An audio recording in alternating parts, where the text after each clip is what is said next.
Assalamualaikum warahmatullahi wabarakatuh. Kami dari kelompok 2 akan mempresentasikan sifat manajemen strategis. Pengertian manajemen strategis, ilmu dalam penyusunan, penerapan, dan pengevaluasian untuk keputusan fungsional yang bisa memungkinkan perusahaan mencapai tujuannya.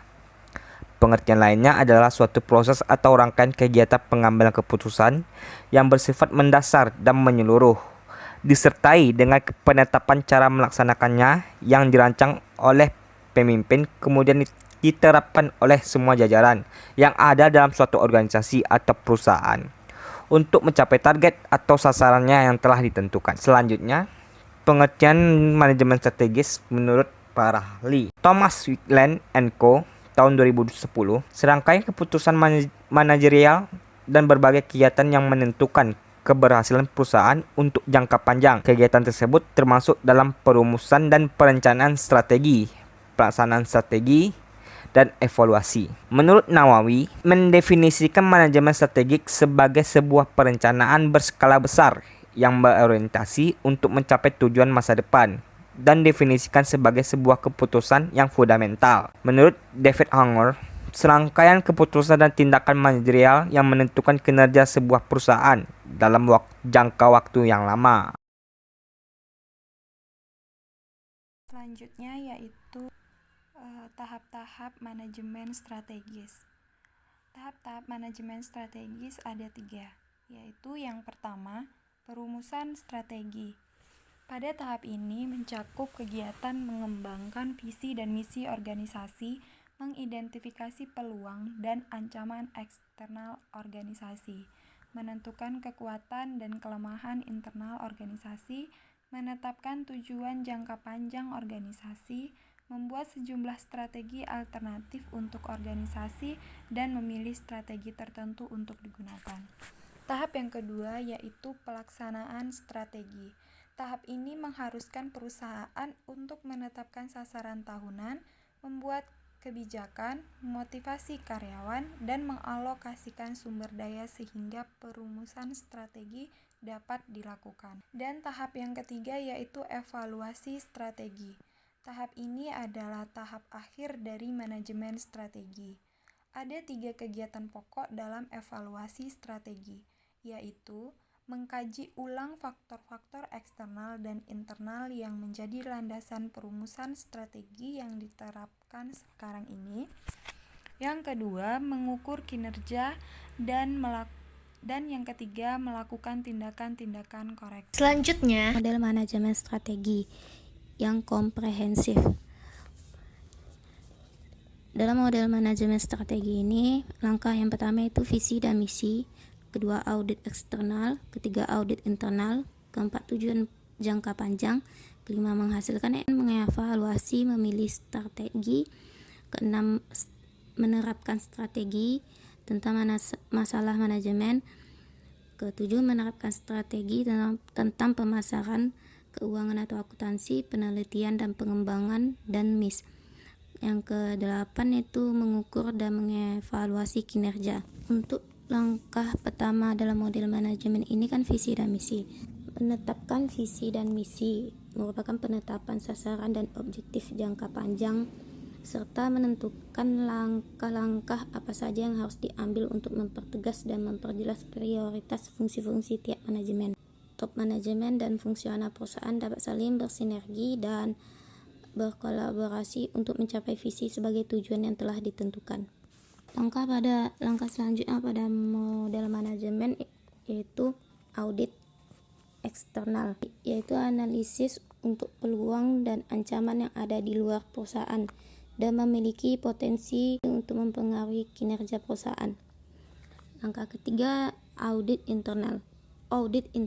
Analisis kekuatan dan kelemahan yang ada di dalam lingkungan perusahaan dan memiliki potensi mendukung kinerja perusahaan atau mempersulit kinerja perusahaan. Analisis lingkungan eksternal dan internal ini analisa yang dilakukan oleh organisasi terkait pemahaman mendalam tentang kondisi atau keadaan internal dan eksternal organisasi dengan cara mengenali secara jelas faktor-faktor berupa kekuatan kelemahan dari internal perusahaan serta peluang ancaman yang muncul dari lingkungan eksternal organisasi. Analisa ini bertujuan melihat pengaruh yang akan muncul dari faktor-faktor tersebut terhadap sasaran atau tujuan organisasi, dan agar organisasi dapat mempertimbangkan secara tepat kebijakan strategis yang akan digunakan. Langkah selanjutnya adalah pada model manajemen, yaitu tujuan jangka panjang. Sasaran jangka panjang pada dasarnya implementasi strategi yang efektif selalu membutuhkan arahan, tidak hanya sebatas tulisan dan retorika. Pada sasaran jangka panjang, yaitu pencapaian yang lebih dari 1 tahun, inilah organisasi menciptakan sinergi, menjelaskan prioritas, memfokuskan koordinasi, dan menyediakan landasan bagi aktivitas perencanaan, pengorganisasian, pemotivasian, serta pengontrolan. Analisa pada langkah kedua dan ketiga dilanjutkan dengan forecasting, benchmarking, dan evaluasi faktor internal serta eksternal. Untuk langkah selanjutnya itu menghasilkan, mengevaluasi, dan memilih strategi. Formulasi strategi dari hasil langkah keempat dan beberapa macam matriks dan dilakukan di tingkat korporat untuk unit bisnis. Berbekalan landasan visi dan misi serta hasil analisa faktor-faktor lingkungan internal dan eksternal, organisasi merumuskan alternatif strategi-strategi yang sesuai dengan kapabilitas dan keadaan organisasi, diikuti dengan penilaian dan evaluasi kritis menggunakan penyesuaian objektif jangka panjang agar realisasi dari strategi tersebut dapat membawa hasil yang maksimal pada organisasi, dan selanjutnya strategi tersebutlah yang akan dipilih untuk direalisasikan. Langkah selanjutnya yaitu implementasi strategi pada masalah manajemen. Sebagaimana yang dijabarkan pada penetapan sasaran jangka panjang, bahwa upaya pencapaian tujuan organisasi merupakan suatu proses berkesinambungan yang memerlukan tahapan spesifik. Di sini perusahaan merealisasikan dengan bertahap sasaran jangka panjang tersebut dengan menetapkan standar pencapaian dan kebijakan strategi yang telah dipilih bagi setiap tingkat organisasi.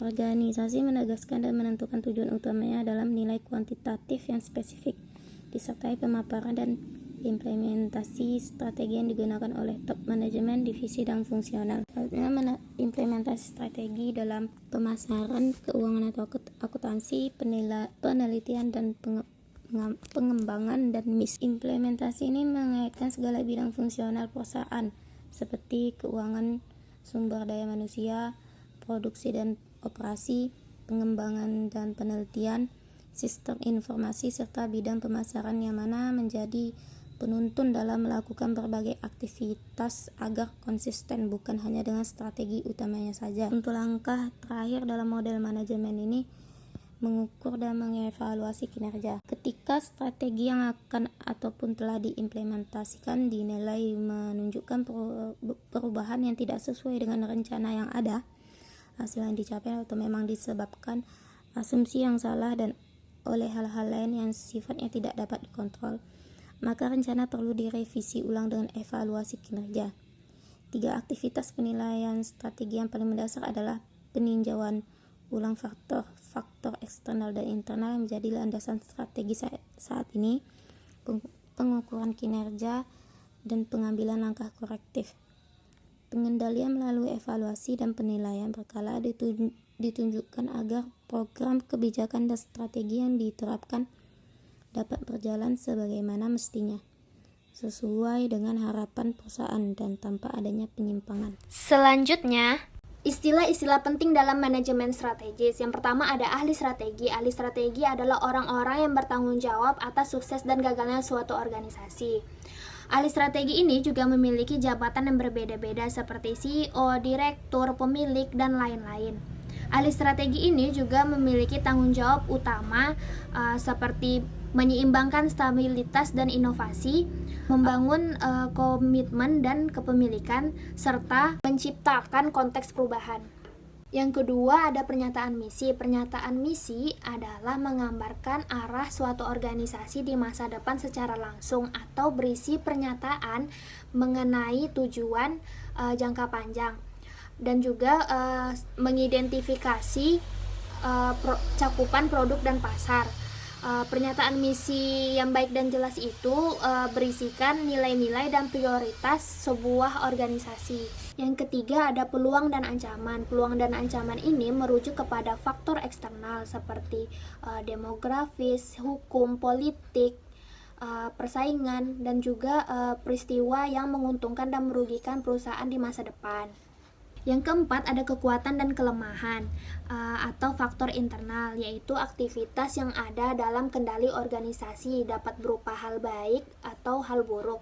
Nah, kekuatan dan kelemahan ini terdapat dalam aktivitas manajemen, pemasaran, keuangan, produksi, atau operasi, penelitian, dan pengembangan sistem informasi komputer suatu bisnis.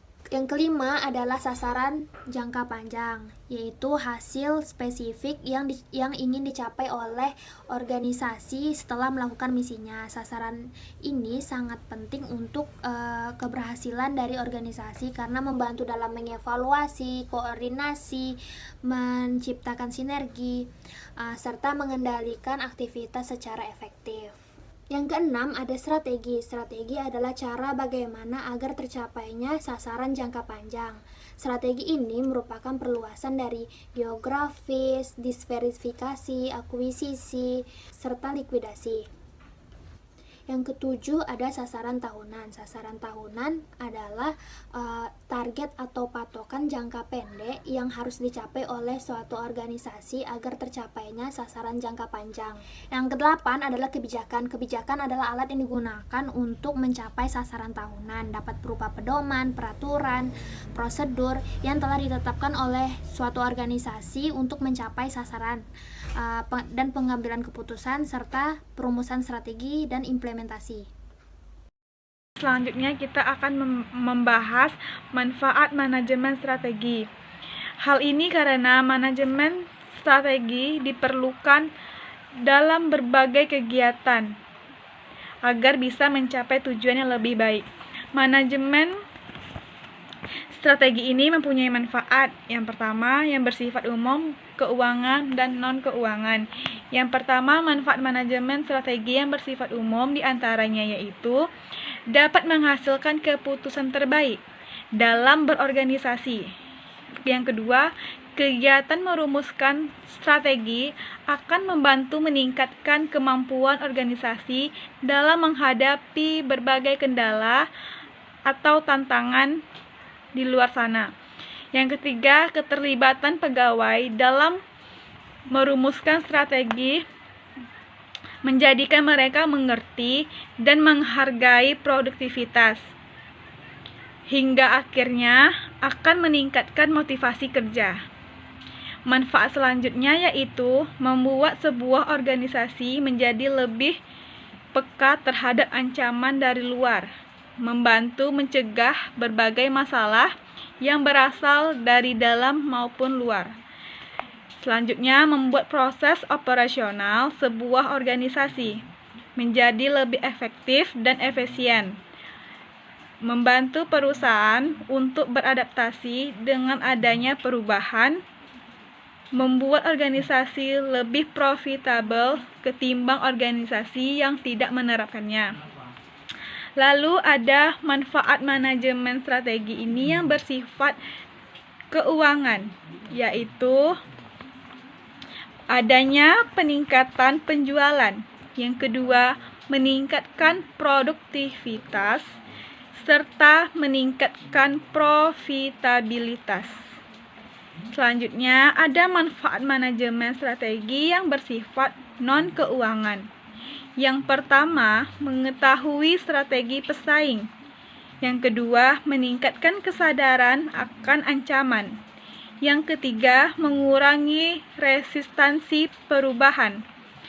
Yang keempat, meningkatkan kemampuan pemecahan masalah, memberikan tingkat kedisiplinan dan formalitas kepada manajemen suatu bisnis, meningkatnya produktivitas karyawan.